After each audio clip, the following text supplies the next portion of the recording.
Siete pronti per un'altra ricetta da figlio di marinara? Oggi andiamo a preparare un bello pasta e fagiolo con la pasta ammiscata e con la seppia. Pigliamo il seppia. Io vi faccio vedere già pulito per velocizzare la ricetta.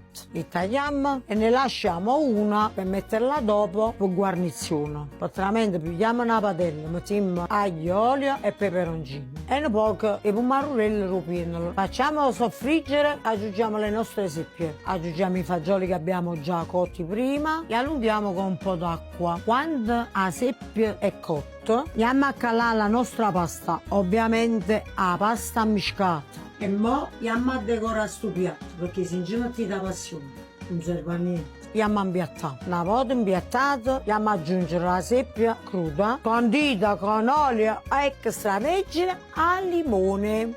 Mamma mia, che adoro le seppie. Pasta e fagiolo con le seppie e con olio al limone lo potete trovare anche al ristorante. Mua.